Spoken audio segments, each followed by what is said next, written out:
I think we're live. Yep, we are live. Yep. All right, everybody. We're live. All right. Hi, everybody. Thanks for joining in. Not sure that we have anybody live yet, at least in the comments. I'll sign in with my phone, so we have at least one viewer. Yeah, we probably do have somebody in there. I just sometimes they don't comment because they're waiting for the show to come on.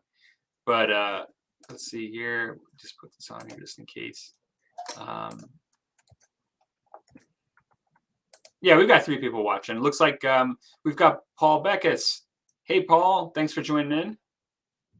Appreciate it as usual. Great to see you on the show. All right. And I must have missed it. I'm looking up here now. So we've got Bill in the house, and we've got that guy Dwayne from Plasticraic Gaming. Yay. All right. So yeah. So season 5, episode 6, I believe. How are you guys doing tonight? Okay, yeah. Not too bad. Dan Boom is I'm joining. not seeing any comments. Hey, Dan. Well, just go on to the.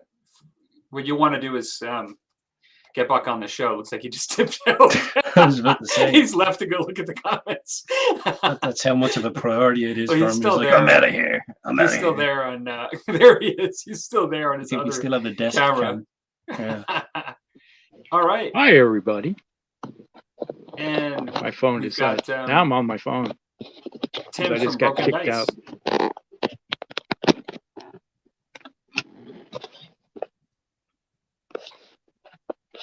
Yeah, thanks for everybody for joining in. So we are fortunate to have Dwayne from Plasticraic Gaming joining us again. Feeling a little under the weather, but actually still he's doing pretty good. It looks like so. From here, I'm surviving the plague. I'm on the ass end of it. I'm on my way out of it. Like I've had the dreaded plague for a week and a bit now. Oh yeah, over a week. I've had it over a week and a bit. So yeah, I'm doing all right.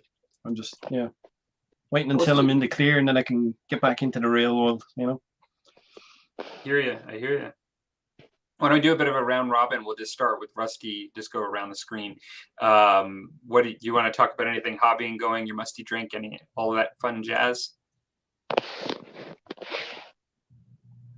Oh, he's not impressed. Doesn't look like. Are you not entertained? There he goes. We got your back. Hi, everybody. Rusty. Well, just put it this way. At the moment, I am on my phone because my laptop just went, just died on me. So at the moment, I'm going to be doing that. So until I turned the sound on, I heard something going on. Yeah, we were asking. Well, one, I was going to say, you're on your phone because your laptop's not working, and Dwayne's on his laptop because his PC's not working. Oh, my PC's and died. So basically, we're the League of Extraordinary Gentlemen tonight. The show must go on. You're next on the line, Palmer. You're next on the line. So it's happened to me too. You guys know that. But why don't Rusty? Why don't you do what you've been doing, hobbying, and your normal updates and stuff, and then we'll do Dwayne.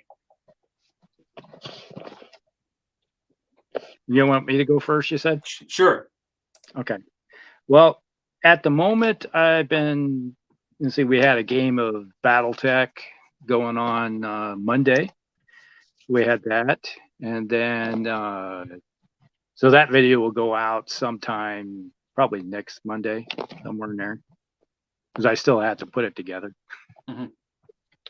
It's like when you take like 6, 7, 8 turns worth of videos and compile them together, it just takes time. And so far, I haven't had time to do it. Let's see. I've been working on Battletech miniatures.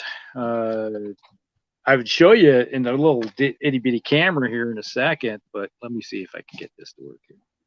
See, little guy right there. Nice. Oh, let me blow up your screen there. Vindicator? Yeah, it's a Vindicator. And then we have this guy here. Got a good old Hunchy. The sway back hunchback. I got 2 of those. And then obviously I got a cataphract. I got to finish working on these tonight. I'll have them done here within, if I got about 20 minutes worth of work left to do on them, and then I'll be done with them. And then go from there just to figure it out. And I got some Kellhound stuff I've been working on. These are the ones that, if you watched my video from yesterday, I haven't done anything with them yet, other than what you've seen on video. And this Galahad glass spider guy right here, he's all done. Cool. And my musty drink of the evening is trying not to turn my radio on while I'm moving it around. But hey, we got there we go. Dalmore. Nice. I had that on I had one of those on the last show. Yeah. You had the 15, I think? Yeah. I've got it right here in front of me still. On the counter.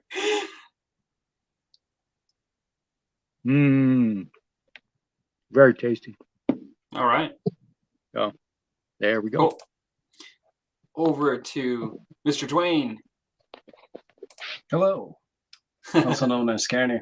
What have I been up to? I was editing up a battle report for a Battletech before my computer died last week. And regarding Battletech, I've been trying to assemble some of the newer sculpts. So Iron Wind Metals are actually doing some of the new sculpts. So these, I've got a couple of Locusts, and I got a couple Thunderbolt, and I got a Griffin as well. So these guys are more multi-pose. They're pretty fun to put together. And I can't really get my hands on like Game of Armored Combat, so I bought a few of those in metal. Apart from that, I've been painting up some Orc Terrain and Rust. So I've been painting up. This is the Orc Terrain from the Kill Team box set. Nice. And as part of our 40k Orc community, this month our monthly painting challenge is to do some terrain. Last month I think it was Orc War Bosses. And we did a video on that, myself and the other war bosses did a video on that. It's just sort of like a community thing. You don't really win anything per se, but it's more sort of, get yourself painting something, get motivated, and get stuff done. So this month it's Orc Terrain. So that's what I've been doing. I've been stippling terrain to make it rusty, and then I'll go through various layers of like doing metal and picking out specific details, and that's what I've been able to keep myself busy. Nice. And then no cough elixir tonight for your rusty drink. No elixir. I'm still not in the clear yet. I do have like my bottle of healing whiskey just like sitting here tormenting me, but I'm afraid not, gents. I'm afraid not. I'll have to save it for next time. Yeah. Yeah, awesome. Well, I unfortunately I'm a little ashamed to say, I kind of feel pretty bad, but I haven't picked up a paintbrush since the last show, like 2 weeks ago. I am gonna probably do a little bit on the bases of those Beastmen tonight, like while we were just chatting about stuff. But I don't even know. I was talking to Rusty. I don't even have an excuse. I was like, what happened in the last 2 weeks where I just didn't get a time to like come down? Now, I have been doing hobbying stuff, and I'll kind of talk about that in a second. I'll show that in a moment here. Actually, it's funny. I've been actually doing stuff almost every night after work in the hobby room, but it's been 3D printing. And I just kind of rediscovered a bit of joy. I've been a bit giddy with what I've been doing and really enjoying it. And it's not that I don't like some of those stuff I was doing before, but it's just been a nice change. I'll kind of show. So I ended up getting a Resin 3D printer, and I'll just show a couple things here real quick. And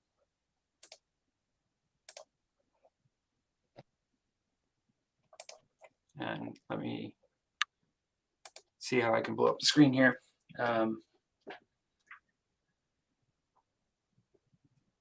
So I'm basically, I got a Mars 2 Pro Resin 3D printer, and a friend and I were planning on doing 8mm and like the sort of Adeptus Titanicus scale. We're planning on doing that sort of scale, and we're playing with apocalypse rules, like the Warhammer Apocalypse, so like mass battles, but in like that smaller scale. And trying to make it so the light doesn't wash out the detail here. Hey, Porter. Yeah. Go ahead and put me back in. Oh, okay. There we go. You're back in.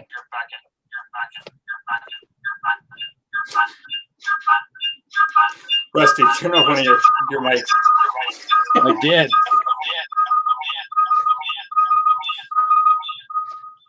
We're professionals, honest folks. You got to mute this guy. What's up with him? So yeah, that's a Spartan Land Raider, and to be honest, a lot of this is really a little washed out, but maybe there you can kind of see details. Actually, really happy with it.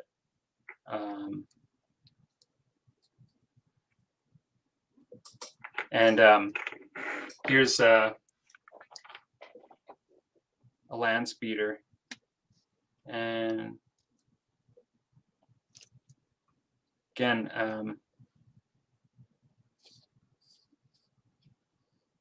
see if I can get in even closer on this. It's the Deodorant Landspeeder. Yeah, it's kind of based on that, I think. Like, this is a Forge World sort of style Landspeeder, but it's based on probably originally on those early Rogue Trader ones. The guys in there are early marks. They're not the, for the armor, but and let's see if I can show. This is one of my favorite tanks of the Horus Heresy armor, but Sakaran. And yeah, so I've been like, that's kind of a good shot, I think, there, but I've been really kind of having fun with this. And so we're going to do some mass battles, and I always love the books. And so this kind of allows us to, it's a Land Raider, to kind of play those kinds of battles, and it'll be fun to paint these up. And I guess I'll just show a little rhino, and then I'll pan out.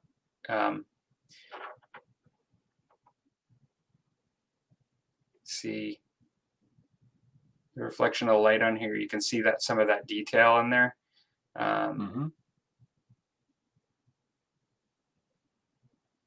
And yeah, this one actually was one of the earlier ones, and the supports that I had were harder to pull off, and with my clippers I actually kind of damaged this one a bit, so I'll probably just build up around it. But this was where this was literally the first one I did. I did this in one that was a larger scale of the same model, just to test around with it. But I kind of tweaked that a bit. There's a little bit of a learning process in it.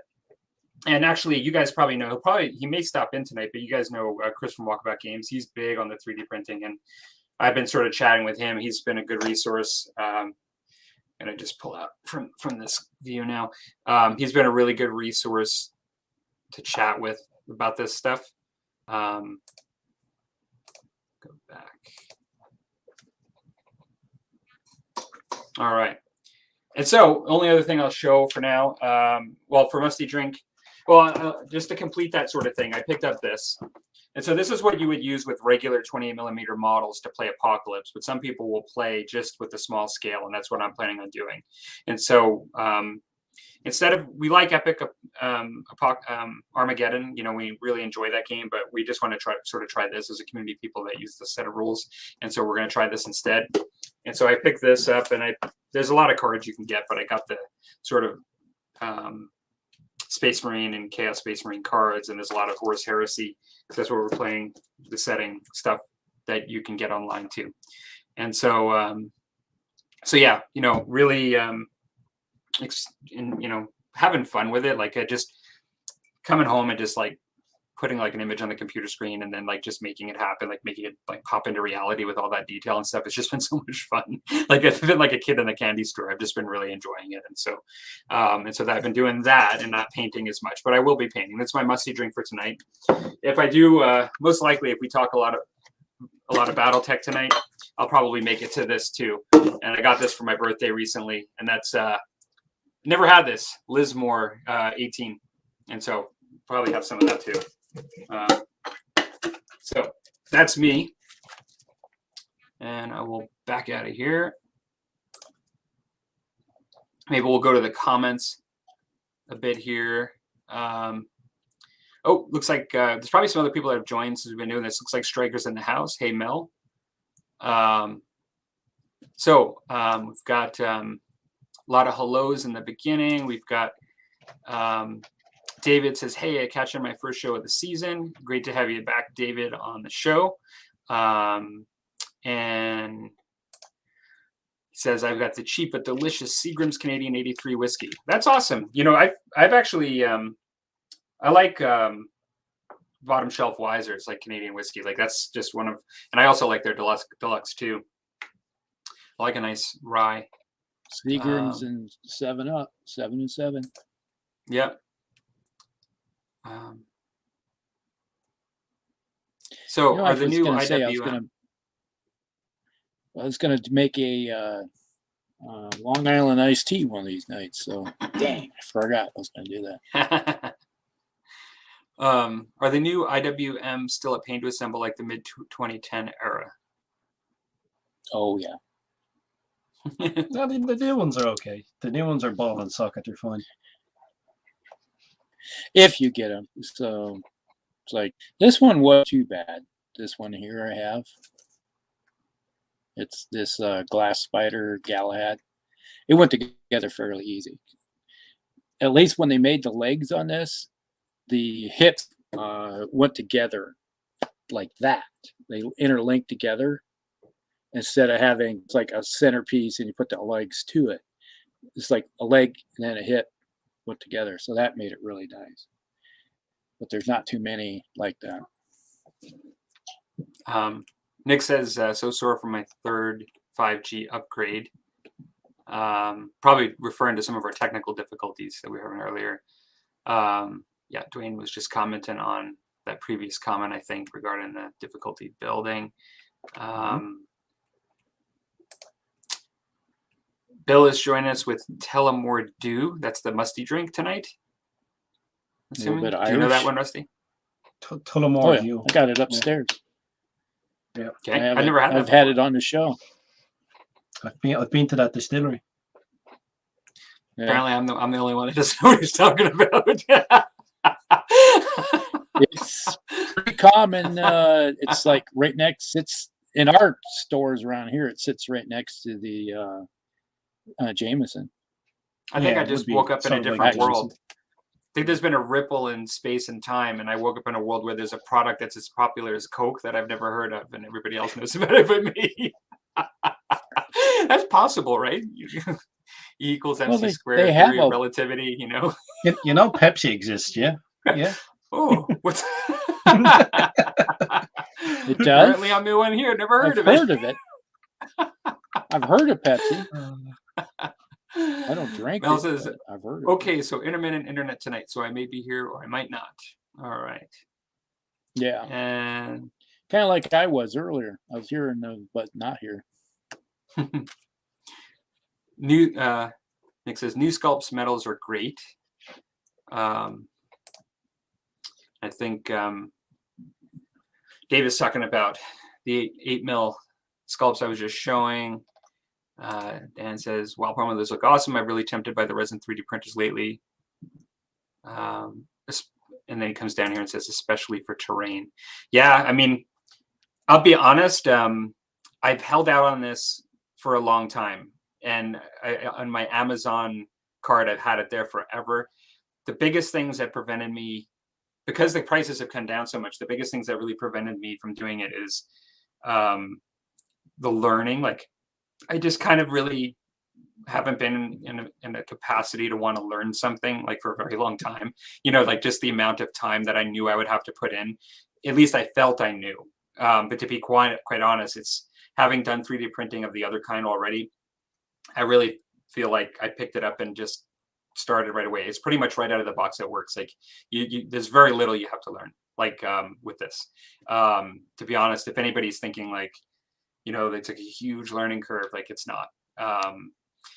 Using the software on the computer is probably easier than the other one that I use.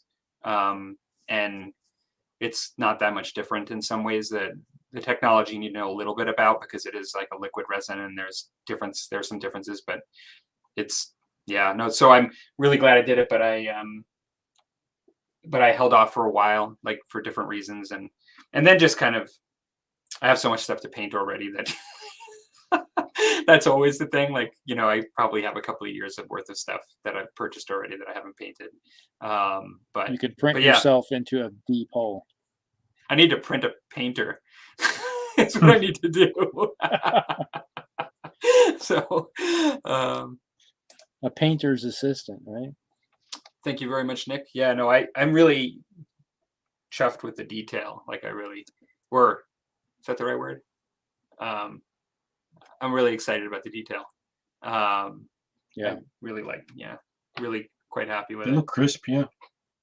The lighting here wasn't really great for it, but yeah, like I should have shown it, but I have like a metal epic rhino that I was taking pictures for comparison to the rhinos that and the ones I'm printing now like look much better than this. The ones that were from in the GW in the past that I have, like the detail on them look a lot better, in my opinion. And metal actually holds detail really well. I mean, it's just the design itself is just really good. Like the people that did these are just really good. I think at least. He definitely want some of those prints. Everything I have here is free, like on the net. It's none of it was paid for. So,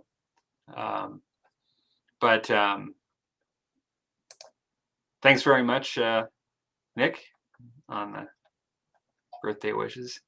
My FDM printer is almost exclusively terrain building, is what Bill says. Yeah, I still will be using my other one for various things. And to be honest, there's just certain stuff that I probably wouldn't want to use the resin printer for, that I think that the FDM would be better application for. And I also have a much bigger build plate. I didn't get the larger models they have for the resin printing. I got a smaller, like kind of original kind of model. And so and it fits really well on my work table. Mars, right? Yeah, but I didn't get the the Saturn. Mars? Yeah. Yeah. They have one. There are a couple that are just much larger, resin printers that have come out, and I went for the regular size. So, I figure for the price they're at now, if in 5 years, I want to, it's still doing it, I can upgrade to something else down the road. But for now, like, I think this is really, really good. I'm really happy with it. And so Dan, yeah, it's the Mars 2 Pro is the one that, the Elegoo is the brand name. Elegoo Mars 2 Pro. How are you finding for dedicated workspace? Well, do you want to just quickly say it? Yeah, go on. Take the I could just quickly take that same camera and just show you guys how it looks compared to my other one. I've got a bit of a mess on that table, so don't think too bad of me here. But let's see. Yeah, that's the printer that's been sitting in my cart. It's on cart for over a year now, probably. Let's see how I can. Hang on, let's get these headphones up. All right, you got the cleaning thing too, didn't you? I think he's taking his headphones off. But so yeah. I don't have my headphones on right now, guys, so I can't hear you. But that's my. I have a whole bunch of mess right now because I'm just doing stuff with the resin right now. But that's like my normal, filament printer, and I have this sort of cabinet. This is just sort of like a kitchen cabinet, double-doored kitchen cabinet thing that I got at like Home Depot kind of place. And I've always used that for my 3D printing stuff, but I just basically put it right next to it. And so I just have this is like my wash and cure station, this yellow one here, and that's like the actual Mars printer that prints. And it's such a small thing, like in comparison to my other setup. Now, granted, I do have a get the headphones on here again. I do have a bigger setup, or a decent sized setup for my filament, one. Like, there are smaller ones, but I actually don't think it has a huge footprint, Dwayne. Like, it's pretty small. Oh yeah, no, I would. I'd be going along the same lines as you. Like if I got a resin printer, I'd be using it for miniatures. I wouldn't be doing terrain. Like I have done. I've designed and printed some terrain of my own for BattleTech. If I can find some of them here. Like I've done some like fuel tanks. But that's for using with the hex terrain. Like I've done some of it, and I've designed like apartment blocks. I mean, there is foils out there, but I sort of was like, listen, if I'm gonna, this is probably half decent. If I'm going to, if I'm gonna have a 3D printer, I might as well design something myself. And I was just, I still have a load of them to do, but it's all terrain for playing with the hexes, because I found there was a lot of stuff out there already for mucking around with. They're all just apartment blocks so far. I found there was a lot of terrain for the likes of Alpha Strike. I found like the terrain was kind of oversized for what I wanted. Like I found it when I was looking at stuff, when I was mucking around with it at the time, that there wasn't really a lot of one hex pieces of terrain dedicated. So like level 1s, level 2s, level 3s for playing the game. So I was sort of toying with the idea of what are the design parameters for terrain. Like, what did I want the terrain to do? I wanted it to be modular. Okay, that means it only can occupy a specific hex, and then go from there. Whereas I didn't find anything at it like that at the time. Mind you, somebody's probably done stuff like that. You know what I mean? There's a lot of bits and pieces, but that's what I enjoyed with it. You know what I mean? Is you can design what for your specific use. So one thing I will tell you guys, and Rusty knows this, is that this printer that I got, the first one I got was defective, and so when I actually opened it up, it didn't work the way it was supposed to, and it was fairly easy to see. Like it wasn't that like it worked, but just the print didn't look nice. It was like, no, I couldn't even get it to work for the first print. Like it went down and it was like vibrating like on the thing, like there was like a malfunction. And so I got it with Amazon and I just returned it right away. And a buddy and I are doing this project together. Like I have, like one of my buddies has the exact same setup as me, and like he's making armies for this game too. And so I just still wanted this one. Like I felt like, you know, in all honesty, there's a certain amount that just always with machines that this happens. And so I just bought another one and had it within a week. I had probably within 5 days, I actually had it again, and it worked perfectly. And I just had no problem. It was like with the next one that I got. And so it just, you know, I just put that out as a disclaimer, like, you know, like that kind of stuff happens, you know. And they wanted to, of course, to get me to talk to the company and try to like figure out how to fix it. And I was like, no, like I'm wrapping this up and it's coming right back to you. It's going back, yeah. Yeah, that's what I told you. It's like, get a hold of his son, make him replace it. So they'll do it easily. They're a company that wants to make people happy. So yeah. And now let's turn around and get back with the other company and say, replace it. Yeah. Well, actually, I got an email back from Elegoo saying that they're celebrating the Chinese New Year for 2 weeks, so they won't be hearing from me for 2 weeks. And so initially, I did actually write them. That's not happening. Yeah, I'm like, okay, well, by the time you guys come back, I'll be printing lots of stuff. Yeah, this is defective. Send me a new one, please. Bill says, so he's and saying that he have uses his about 8 to 10 of them on your desk. Yeah.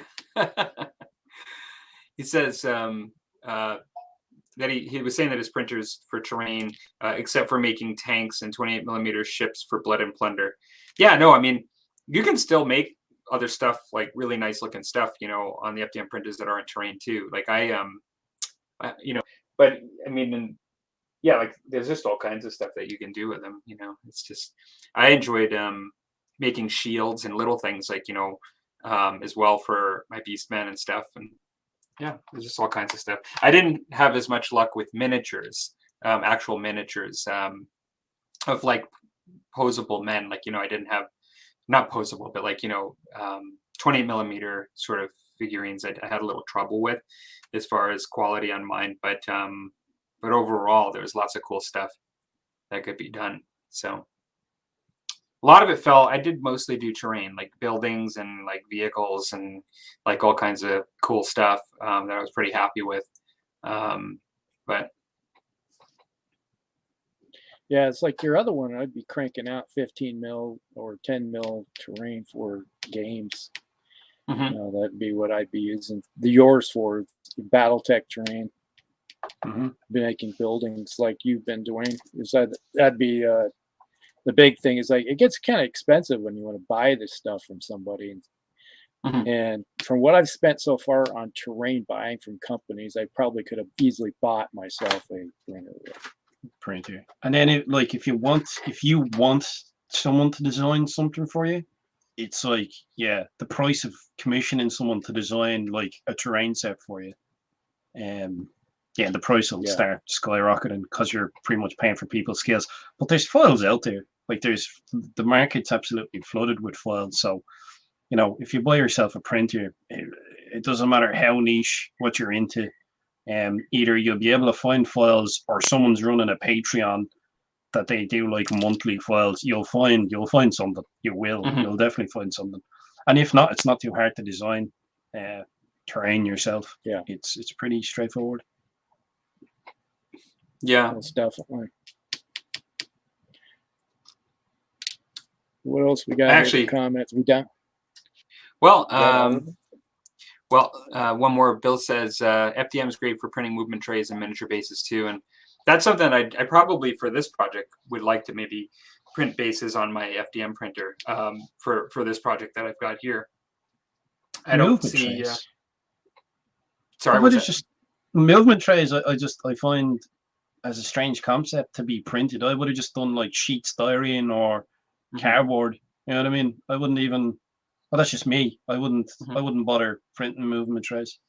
I would make mine out of balsa wood. Yeah, you know, bases are kind of nice to do, I think. But again, you can do those on other things too. But yeah, so it's fun stuff. It's really fun to see. I really think these are going to paint up nice, to be honest. And that's going to be really fun. Like, and I've always liked. I've been printing these solid because they're small. I mean, a lot of times you print them hollow when things get bigger, just to save on the resin and stuff. But I always like my bolt action tanks, or the original like resin tanks that Warlord Games produced, and nothing against like the detail and the beauty of the plastic kits, you know, that Warlord produces for World War II. But I've always liked the feel and the heft of like those resin ones. Like I've always liked those. In the same way, Rusty has a lot of resin stuff for what is it? My Mechanicus. Well, also you have that game that's Dystopian Wars too. Dystopian Wars, yeah. You have a lot of cool resin pieces of like terrain and stuff that just they're not making as much of that stuff anymore. You know what I mean? Like you don't see as many companies going with those kind of resin pieces. And I like the feel of those. They're really nice. Like this well, it's got some nice heft to it. You know, it's like it feels like a heavy miniature. Yeah, depending on the material. You could do lost casting. Some people do that. Is like they'll 3D print with like a sort of a wax material. I think I saw it on one of the BattleTech groups going back a while, where someone instead of printing the Mech Warrior 5 mechs or whatever, instead of just having it in resin, they did like lost casting with brass. So they got the 3D miniatures. They printed it in material that they'll do lost casting with, and they just casted them in brass because they were looking for what you guys are talking about. That sort of that heft that sort of gives it a bit more value as such, you know. There's a bit of weight to it. There's a bit of substance to your miniatures then. So I never heard of that before. What do you mean? Like what kind of cast did you call that? Lost casting, I think. I don't know if that's the technical term, but it's basically you'll have a material that like a wax material. I think they do it for like jewelry rings and stuff. They'll have a ring made out of a material, and you pour that's put into the mold. That's tapped into the mold, and then they just pour into it, and whatever it's made of, it just like vaporizes or is, you know, burned away by the hot molten metal. Mm. My So it's more like a one of my traditional friends molding. that comes on here, Knight's Griffin that you see on here, Smitty. My one friend, he does that. He makes jewelry, and what he does is he makes the piece himself, and then he'll use really fine like clay-like stuff, and he'll embed it in there, and then make a mold and put a hole in it, and then he'll pour in the actual silver or the gold or anything like that. And he makes the original piece, and then he makes a cast, and he can just keep making new pieces out of it and clean it up. Oh, that's pretty cool. It's very similar to that. Yeah. Bill says, I think he clarified the movement tray thing. Oh, go ahead, Rusty. Sorry, I didn't mean to cut you off there. Like, go ahead. He was just saying that the Sabbat trays is what he's referring to, like those ones where you have the circles that are all molded together, you know. Oh, okay, yeah. So it's sort of like, understand that. I thought he just meant like flat movement trays, and I was like, cardboard, man. You know what I mean? Yeah. But in any event, you know, like the heft on these have a nice heavy feel because I'm printing them solid. I really like them so far. They're kind of nice. Well, it's the same thing as like these, you know, this hunchback right here. This is a 3D printed resin piece, and it's got some heft to it. It's like it weighs similar to the about the same weight as like this Crusader right here. Yeah, plastic. Well, so it's got some weight to it. The one thing about it's got nice detail. The one thing about the resin, you know, like particularly for like the guns on the sides and stuff, I mean, it's clearly going to be flimsier or more easily broken. I mean, it could be glued back like than metal. And that would always be the case, like when I would have bought something that was resin, offered as resin in the past. However, the nice thing is I can always just reprint it. Like, yeah, but there's a few different resins you can pick through as well. Like some of them are more flexible than others. So instead of shattering, they might they'll flex, you know. Yeah. So pick your material as well. Like, you're spoiled for choice. Yeah. Here I have a bag of 3D printed. I have a drop ship, right? It's a map scale fortress drop ship. I have not put this up on video yet. This is the very first time I've had it for over a month now. And here you go. That's what this is like. exclusive to the Musty Wargamers show here. Let's get. Have we got a union? Yeah, it's supposed to be a like a union class. You know, it's like a scale here next to it. That's cool. Now this body is really nice. It's, you know, it comes in 4 pieces. I have to glue it, and we'll probably glue the 2 center pieces together, and then green stuff, fill in everything, and then I'll put the tops on and bottom. So you got the top piece, and then you got the bottom. That goes on the bottom like that. Now, when I got it in the mail, it's like, oh, this is really cool. You know, it's going through everything, and as I pour out the bits, the landing struts of it are like this, right? This is the only one I have that's in one piece. I got some are like this, some are like this, and some are like this. And basically what happened was that when it was in shipment, I don't know if you can see this right here, right there. You can see that right there, that little, let's see how I do this. Right there. Yeah. Little itty bitty needle like thing. Yep. Every piece broke off except for one because it is so brittle. Yeah. And to have it, if they would have printed it in that flexible type resin or not cured it, you know, in the because you can not cure some and they stay flexible. Yeah. And if they would have done that, they would have been fine. This is Elegoo's water washable resin, and I didn't really get into that, but like there's different let's see here. There is different ways to wash it. You know, like you can use like an alcohol base or a water base. And I've been, this is not supposed to be like the toughest, you know, and this is what we would call a standard resin, and it's probably not what miniature hobbyists would normally choose as their number one. Like it's not probably the toughest one. I have ordered one that is very popular among the communities that build these miniatures, that they call ABS like, and so it's not ABS type material, but it's like ABS. It's a harder material, and it's more. I know you were talking about flexibility, and there is that component too with some of the resins where, you know, you have a bit more give, but sometimes with the miniatures they like a tougher material, and they use this ABS like is popular, and so I've ordered a bottle of that. I was going to say, Rusty, that thing that you had there, that kind of reminded me of like Return of the Jedi, the bomb that Princess Leia walks into the room with. Like, oh yeah, it's a thermal detonator. It's also a thermal detonator on Halloween. Yes. Or the training droid that Luke uses, the little sphere. Oh yeah. So, and your but, little Grogo yeah. comes out with his little lightsaber.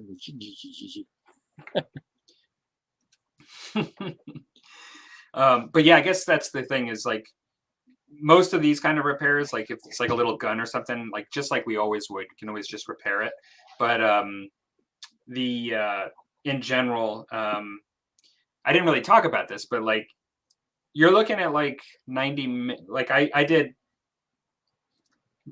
3 sessions of printing to show you what was in front of you. And really, in one case, I did the 2 Sakarans, which had turrets that were separate, and the 2 speeders. And then I did a Land Raider and 2 Spartan Land Raiders. So really 3, like 2 larger Land Raiders and a standard Land Raider. And then I did the 2 Rhinos as my first print. And you're looking at like 90 minutes, you know, is what you're looking at, and for one of these things. And to be quite honest, once you start filling up your plate, you know, with stuff, like, and it doesn't take longer. The higher the model is with this style of printing, the longer it takes. But to just the actual horizontal amount of stuff you have on there, particularly if you have small models like these, takes the same amount of time because it's just light hitting resin. It doesn't actually, it's not like moving, like, you know, like so curing at the same rate. Yeah. Yeah, it's different and way of doing it. And so you can really do stuff pretty quick. And so, yeah, like, and if I ever did have one of these that fell and shattered, it wouldn't be like, oh man, now I have to like join that Kickstarter again, you know? You know? Yeah. Battle damage, just put it out there, destroyed vehicle, print another one. Yeah. Well, those little buildings I was designing, I think they take about an hour each to print. I think the infill wasn't too much on FTM. I think it was like 35% or something like that. They don't need to be crazy, but I was finding that if I was having adhesion problems starting off because I was only really new to it. But like the building would come off the plate and it would only be half a building, and it's like, oh look, I don't need to design round buildings now. I just get the snips, take the supports out of the inside and fill it with rubble and whatever, and there you go, there's a round building, like, you know.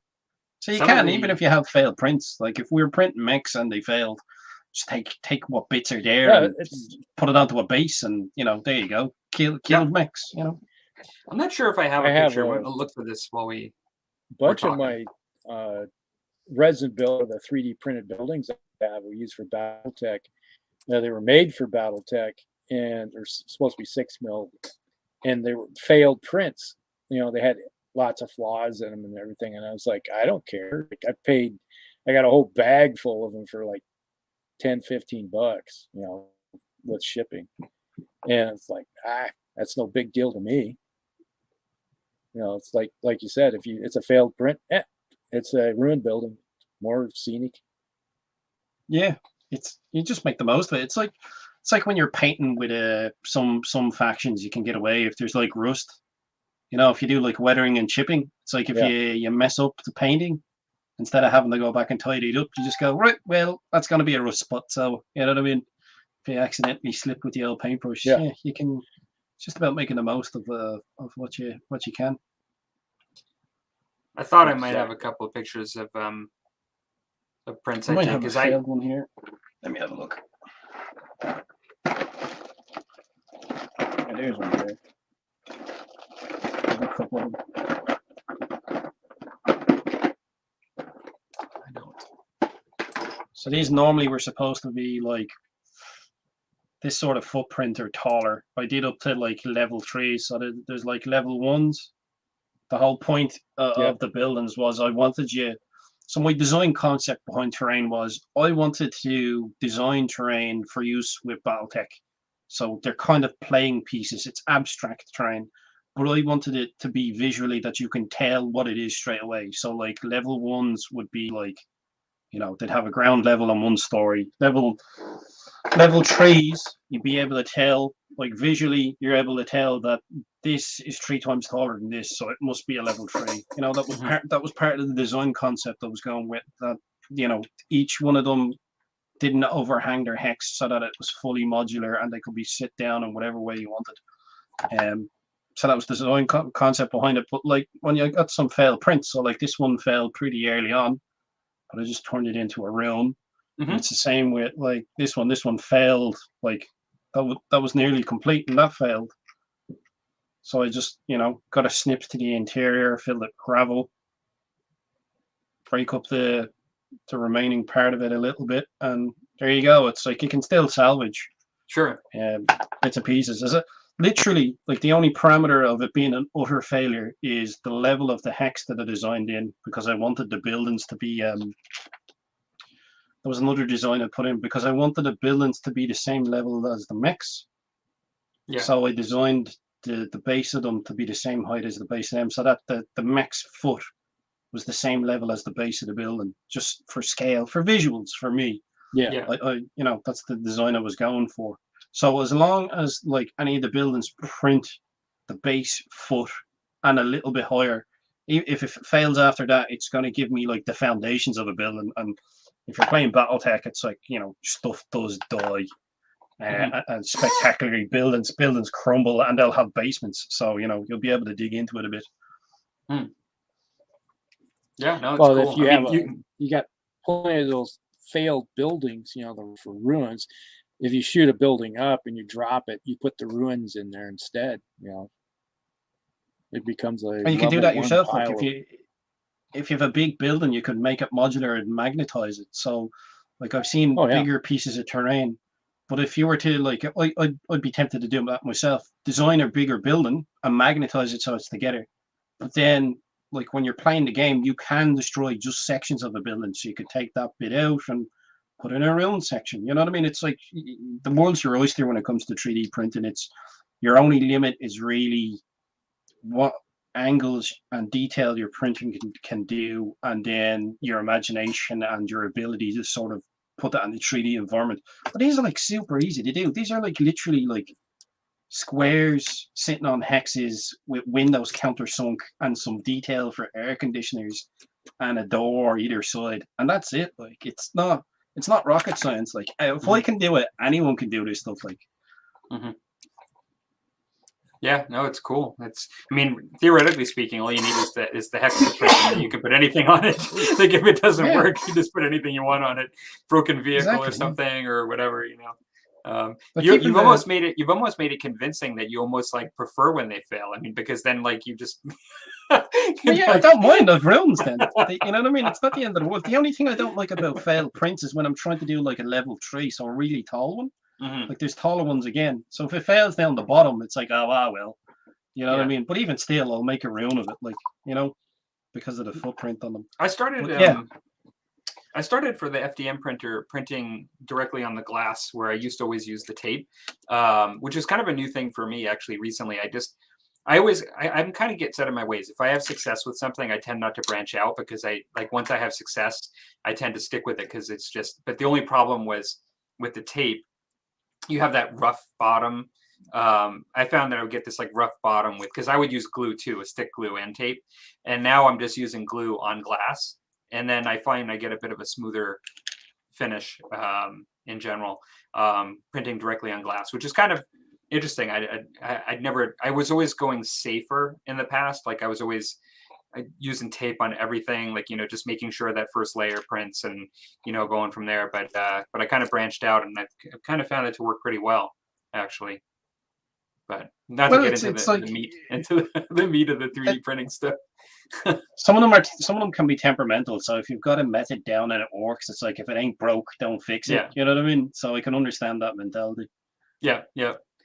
Got a couple of things here. It looks like Bill says, "Have you tried printing up a wet palette?" I have not. I'll be honest with you. I'm kind of really dumb when it comes to wet palettes because they are a really amazing thing. I know everybody swears by them because you don't waste so much paint.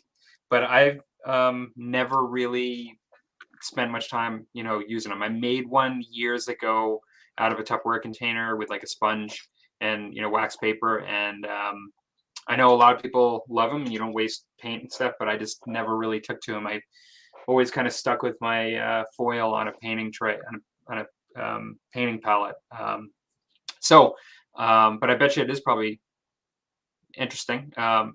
Then David says, "Well, does one need to print a sandwich container?" Just about the palettes. It's not going to suit, like a wet palette isn't going to suit for every painting technique either.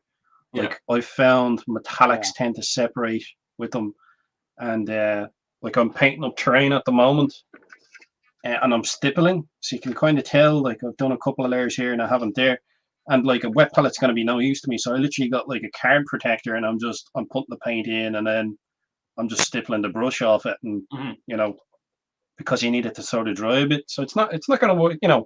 It's not the answer to all painting problems. Yeah, I guess it's a good way to stretch your paint along, so you're not It's just a having tool. so much of it dry out. So Palmer, Bill says, will you print Saga dice? If so, resin or FDM?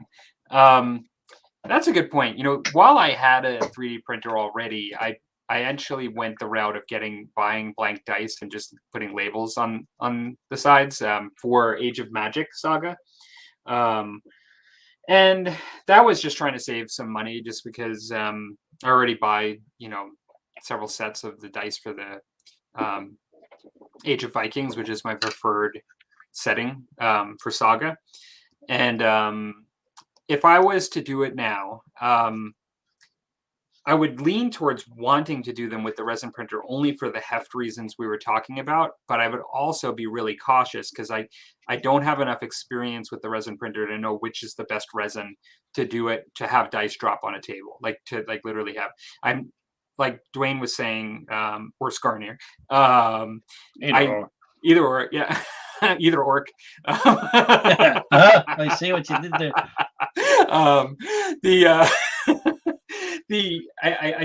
I think there are some different ones that are harder and like softer and have that sort of right balance. Probably do that, and that's probably what I would look to do.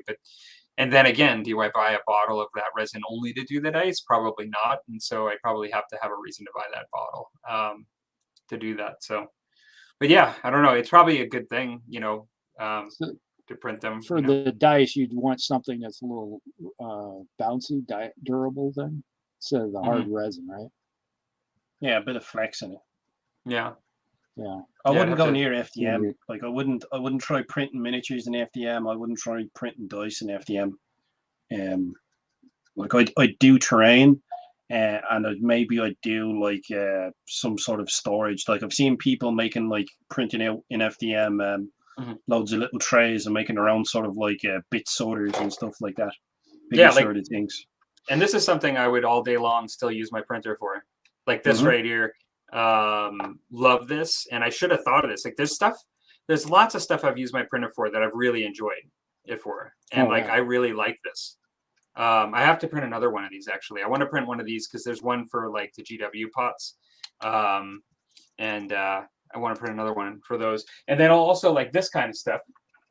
I print stuff from my brushes, these kind of things. I haven't seen you do that one. When did you do that one? I did that one before this, a long time ago. I've seen the other one, but. And then like this is something I'm really into the aquarium hobby. Some of you may know that have watched the channel for a long time, like that I've kind of shown stuff in the past. But this is just like this weird thing that I have a proprietary kind of fish tank that has like a molded top.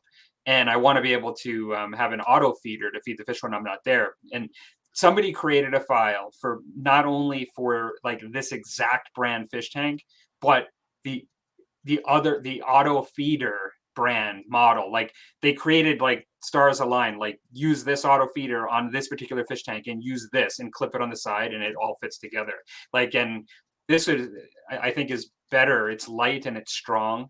It's better than probably using a resin one in my mind. Like, you know, I like the FDM for these kinds of applications. And so, yeah, like there's lots of cool things that you can do with the FDM technology.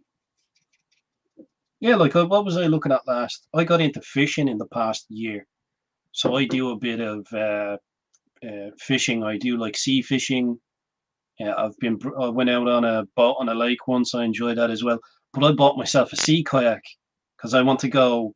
I don't want to go out sea kayaking during the summer. But I was looking at rod holders and seeing if anyone had any files for printing out like rod holders just for a kayak, you know, a specific design that I was looking for. Would I you don't use see ABS any for that? Yeah, maybe ABS. Like I've an Ender 3 Pro, so or is an Ender 2 or whatever. But I could print in ABS. But even not, if it's PLA, it's like it's not the end of the world. If it breaks, you know what I mean. You'll have your rod tied to your kayak anyway. If it breaks, you can just print another one. You know what I mean? Yeah, You're not going to be too precious with it then. Whereas if you're spending 40 or 50 quid on a rod holder, you're going to be a bit more upset if you break it. You know what I mean? Yeah. Or even just like a trolley. Trying to think of ways I could print a trolley for bringing my kayak over the beach. You know what I mean? Because it's a 13-foot sea kayak, so it's not small. Like it's not a little toy kayak that I bought. Right. So there's that sounds there's all pretty impressive. bits and pieces. You can Heck, I used to go fishing in on a lake with a 14-foot cedar strip boat, so it's not small by any means. I know, but you kind of it's like you can for sea kayaking you need a longer one.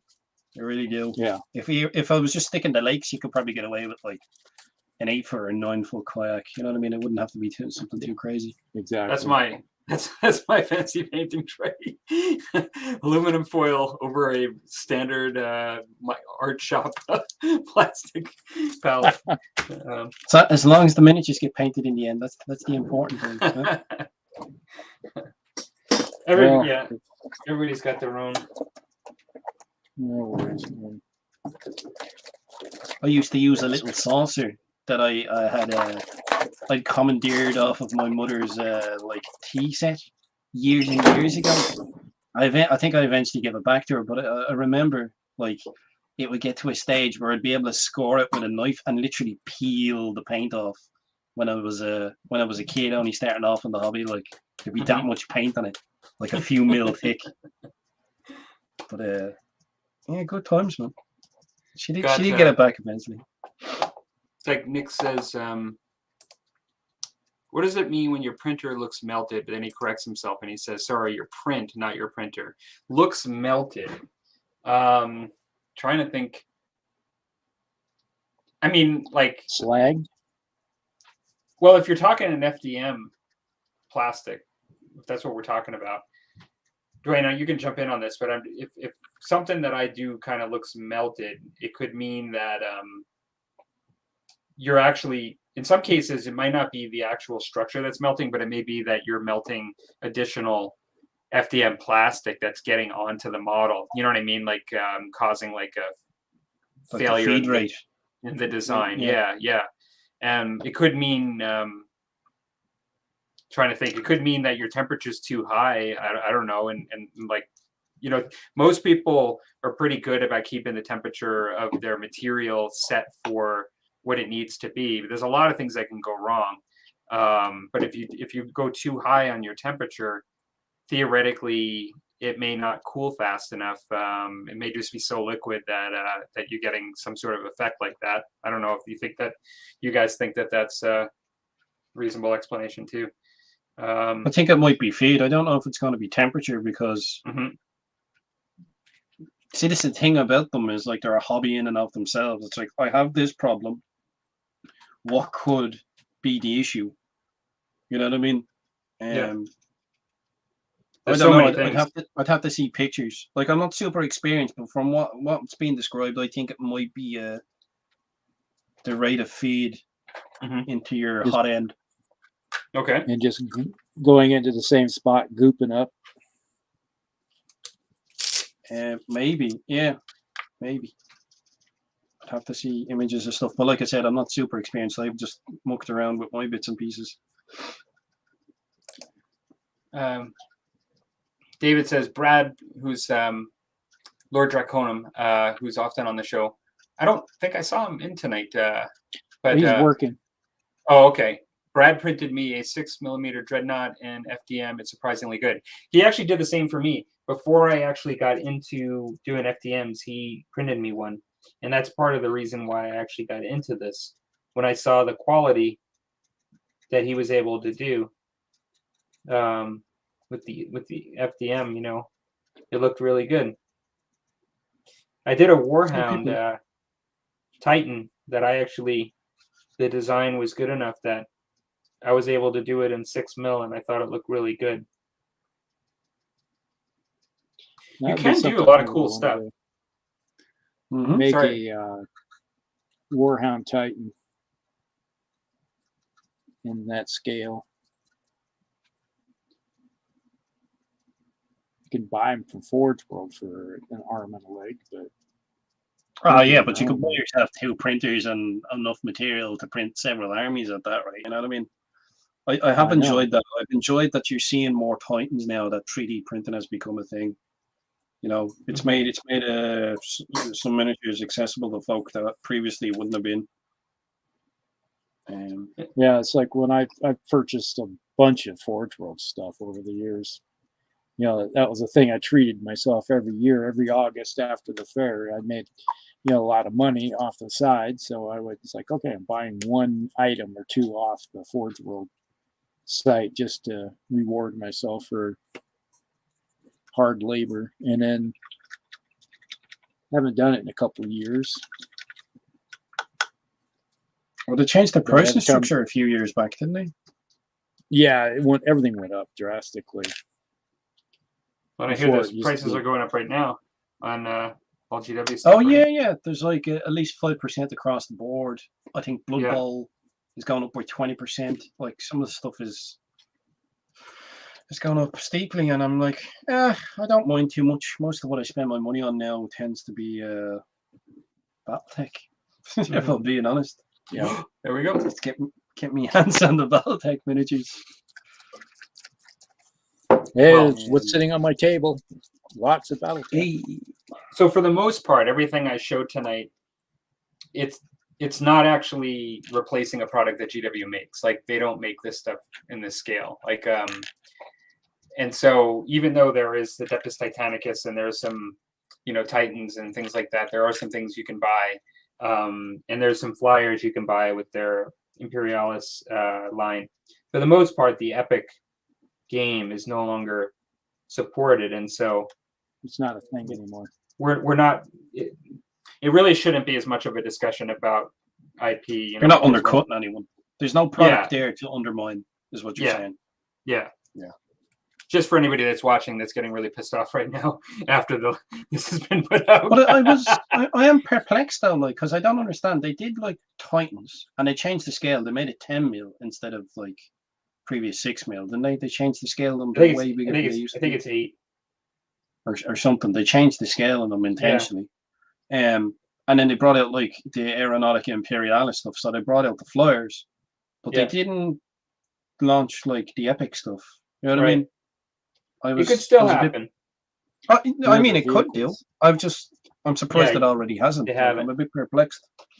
When Titanicus first came out, people were asking for that right away. They were like when they were doing their like Dog and Pony show at like these big game sort of conventions, like they were saying like, so are you going to do this? And the answer is like maybe. You know, it's one of the reasons it's not why the answer I want. Well, yeah. Besides the fact that you know that we like the fact that the model is just a little bit bigger. One of the reasons we're doing 8 mil, like my friend and I, is so we can buy GW stuff too, like that we can just combine, you know, and kind of stay in alignment with the scales that seem to be available. So if anything, you know, like I was thinking about still buying some stuff from, you know, Adeptus Titanicus to use with this stuff. So it's not as if not willing to spend some money there and buy some of those cool models, but you know, there's so much that is not supported that I can print though that will make it an actual army, which is cool. Yeah, it's a bit crazy. Like, I'm surprised they didn't do any orc stuff. You know what I mean? Because if you look at the old box sets, it's like your original Adeptus Titanicus, yeah, it was like Imperial against Chaos. But then you had later box sets where it's like they're fighting against orcs. So orc titles have existed, but they didn't. Well, they're focusing on the heresy right now, is what they're doing. Yeah. And they probably will at one point do that. I mean, oh, no, I guess it all really depends for me. I'm sorry, that ship has sailed for me at this stage. I'm like, nah, it's all right. It's cool. I'll moved I'll on playing to something other.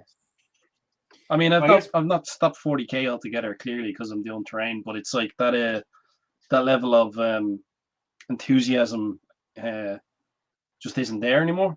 You know what I mean? Well, you may get hit by the nostalgia bug at one point. You know, down the road, you never know. I doubt it, Palmer. I doubt it. Maybe if they do Battlefleet Gothic and don't change the scale in it, which I was just thinking with the orcs and stuff, like they may come out with some version of the game like down the road and you've not touched it for years, and then all of a sudden you're like, yeah, I really would like to play some orcs, you know. maybe. Yeah, maybe.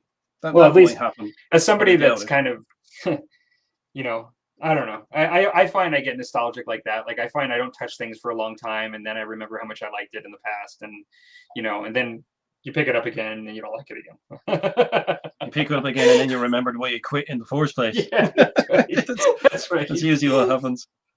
I was like, oh yeah, I stopped playing this because the game's rubbish.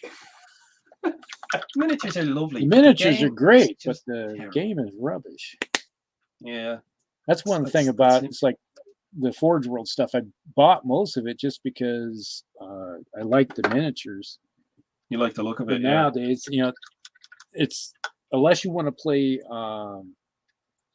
Horus Heresy with the Forge World miniatures, they have no place in 40k. They're not even. Well, that would be your style anyway. Like the Horus Heresy rules are more like 7th edition, is what I hear. Yeah, they were based off the 7th edition rules. Well, that's the same thing for me. I bought a lot of the Forge World Orc stuff, and those miniatures just don't exist in the game anymore. And it's like, well, if there's no rules, if there's no like updated rules, a lot of folk just won't even let you play with them. You know what I mean? Yeah. It's like I have this model and it, you know, it doesn't exist anymore. Like, what have I got? I've got a few of them. I've got like the fighter bomber, I think I have. Like the Forge World fighter bomber. Oh yeah. And that doesn't exist anymore, so there's no rules for playing. So like if I get together with me Orky mates, like we'll just do up a file for a miniature ourselves, and you know, it won't be an issue. But if I was to like try and play in the local store, I can guarantee you the local players wouldn't be too happy. Maybe one or two of them might, you know what I mean, just for the crack. But the store. If you're talking about a GW store, somebody will have a heart attack. Oh no, we have a local gaming store here. I'm not just referencing the Games Workshop store. That probably, I don't know. I've no idea what their attitude would be. It's been that long since I've played in there. But I'm talking about if you had like some sort of proxy. Oh, I get you. No proxy. Well, I've had it where going into a GW store and breaking out my old early Horus or the the Rogue Trader miniatures, that they made from years, decades ago, and they go, "Well, you can't play with those in here. Those are not Games Workshop." And it's like, I beg to differ. They're older than you, probably. Yeah, some of these are over 30 years old. But I'm finding that weird as well. anytime I'm talking about miniatures or some of the miniatures I have in my collection, it's like people like newer players are calling some of the miniatures. They're like, "Oh, the old miniatures," and I'm like, "Hold on, these were the new miniatures to me." You know what I mean? You get to that stage with your hobby. When I first When got you back in the hobby, I used to kind of not do that to other people, but I used to think that way. Like I used to be like, oh well, I want like the new one that just came out. Like I like the look of it, or like it looks so much better, and you know what I mean. I was all kind of like about that, like initially, and I kind of went full opposite. Like later in my hobby experience, it was more like I want to find the stuff from when like it first started. Like you know, like Yeah. I've went like completely opposite. But I used to, admittedly, I used to be a little like that. My preference was the latest. Well, you're getting the into the greatest. roots of it. I think it's more so like the shift of time and you not realizing, where it's like you remember a miniature coming out and being new, Yeah. and then when folk refer to the new miniatures, or they'll look at that and they'll say, "Oh, that's the old school stuff. That's cool. Like I haven't Yeah. seen that before," and you're like, "What do you mean you haven't seen it?" You know what I mean? You sort of you take for granted the time period. Like like for me, like Warhammer Fantasy, I like there's an era of sculpting that I like, and I don't know the name of the sculptor, but it's sort of like 2004 sort of era. I think it's like Sixth Ed ish. Mhm. That era of orc sculpting, like some of the characters in that period of time were just the sculpts are amazing. Like even just to buy them, to never play Warhammer Fantasy Battle, just to buy them and paint them, I don't know what it is. It's the style of sculpting, the way they're sculpted. They're really nice. They're really really nice miniatures. Like I think it would be the era of like the Black Orcs, the last time they were in metal. I think. Oh. It's Well, around let that period. me see if this is what you yeah. mean, because I actually have a future project. So, You have piqued my interest, good sir. I'm stippling this piece of terrain if you're wondering why I'm stabbing it repeatedly, but I'm sure you all know that by now. I have to do like 2 or 3 layers for it to look half decent. And then what I do is I hit it up with a model wash, Playhouse model wash. I have a whole bunch of boxes of these. It's not just these, but like I don't know if it's. Let me see if I can. Is it these guys? You mean? Or no? Yeah. Those are the metal ones, aren't they? They're metal. Yeah, those dudes. That era of Orc. They're like. I don't know if that's it. Let me blow up my screen. I'll show you a couple things. That's them. Yeah, that's my sort of. That's my era of sculpting of orcs that I really enjoy. Those guys, yeah. That's and them. then The 4th, 5th edition. I have 2 boxes of those. Oh, this is actually. That's actually. And the Wyvern. Yeah. Yeah. That's the character on the Wyvern, but I have some double large weapon, double 2 hands on one big axe, great axes. Yeah. I have like 2 boxes of those, 2 of these same ones. I've got I already have a working goblin sort of army for fantasy, but I found these got a good deal on somebody that was just getting rid of a bunch of this stuff, and I was like, yeah, I need to build out like my army more later, because I focused more on goblins. You know, primarily goblins, but I wanted to actually kind of get the orcs in there at one point, and so. Yeah, no, the Black Orcs, the like your Black Orc characters, the generals and stuff like that. I think there's even like there's a Games Day character that's got like the guy holding the great axe where he's above his head. The Black Orc. Yeah, I have that one. That's the one. I have that one. I love that's that cool. miniature. I have to get that one for this army. I actually don't have that one, but eventually I'll probably pick that up just for that reason. But that era of miniatures, you know exactly what type of like Black Orc era that I'm on about. They're my favorite, like visually. They really are. I find like some of the older eras are a bit more cartoony, sort of, for me. And then the problem I found with the CAD designs that came in after the fact is the loss of texture. I find looked a bit jarring to my eyes. You know what I mean? Like whereas the traditionally sculpted, they still had texture to them. They had character. from the sculpting process, and that sort of got lost. When they started dealing with CAD files for me, like things would be too smooth, like clouds. That was would be like too the second smooth. generation of Malifaux. The plastics that came out with the second generation of Malifaux, I found to be some of them to be very soft, like the detail. Yeah. Mm-hmm. Almost too natural. Well, it wouldn't look natural. It would look like kind of cartoony and jarring to my eye because it was too smooth. They really were too smooth in some regards. I think some of the first ones I remember seeing that I was summarily unimpressed with was when they did the river trolls in plastic and the stone trolls. Like, I used to love the old metal stone trolls. I thought they were absolutely class, so full of character. They really were. Really nice sculpts. I like my Scotch smooth and I like my music smooth, but I don't like my miniature smooth. Yeah, no. I'm with you there, Parma. I'm with you there. Don't worry, buddy. I'm in the same boat in that regard. But yeah, I think that's what sort of drove me away from Warhammer Fantasy. Ultimately, is back. I used to play more than I played 40k. Like, I played the bejesus out of it in like 6th or 7th. There was a time with that. Go ahead, Rusty. Sorry. I'm gonna say there was a time when Warhammer Fantasy was the thing to play.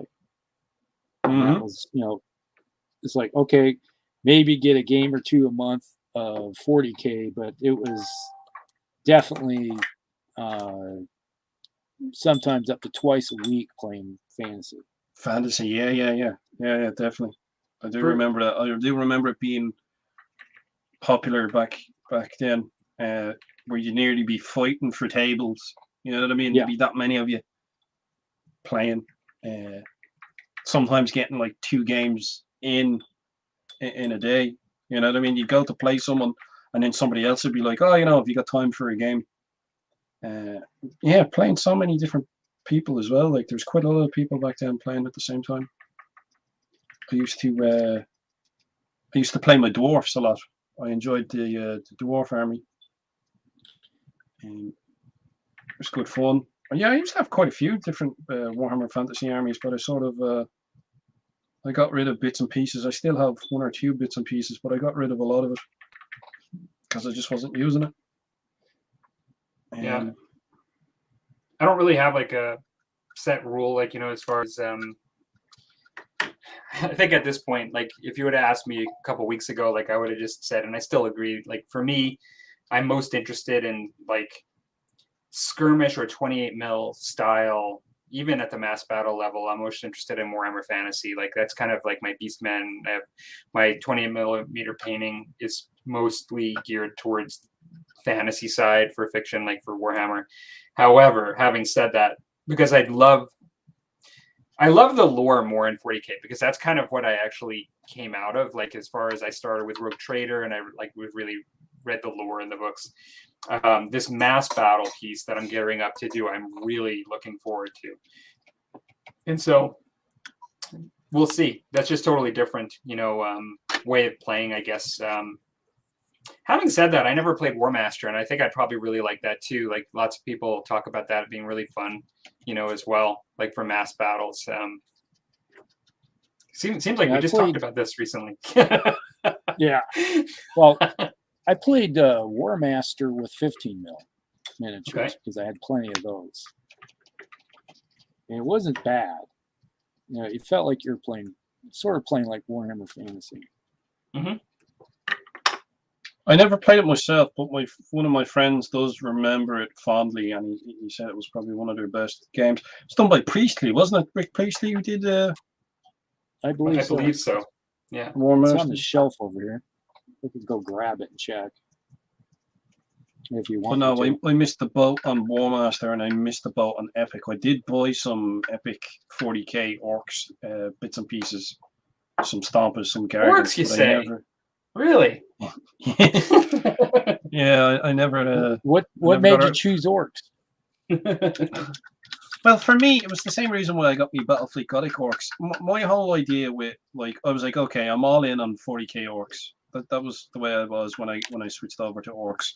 And my thinking behind it was, I'll buy a Battlefleet Gothic fleet, I'll buy some epic Orcs, and then I'll be able to play a campaign, because in one of the Battlefleet Gothic books, I think it's like Planet Strike or one of the planetary assault ones. It was literally like you had so many points you could use then in an epic game or a 40k game, depending on how many transports landed on the planet. And I've always been in love with the idea of campaign play, of being able to like fight the interstellar battle where the fleets will fight, breaking through the defenses, landing on a planet, and then fighting through and fighting, your battles. And then eventually, the whole idea was to eventually play like city fight as you've fought the planet, and then you eventually go into the city to try and capture the city, sort of thing. I've always liked that idea. I don't think it was ever really well facilitated in 40k. I bought a lot of the campaign books going through the years, but I always found that in the latter years that they were lacking in content in that regard. They became more sort of Just a skirmish. Yeah, they didn't go in depth into the level of depth that I wanted. So when I started buying the likes of BattleTech's campaign operations, I'm like, holy shit, this is the type of stuff I've always wanted all along, where it's like, here's tables for generating your own galaxies, generate your own planet. Here's a map for drawing up your own planet. It's like, sit down and roll what you want. You want to make a planetary defense force? Okay.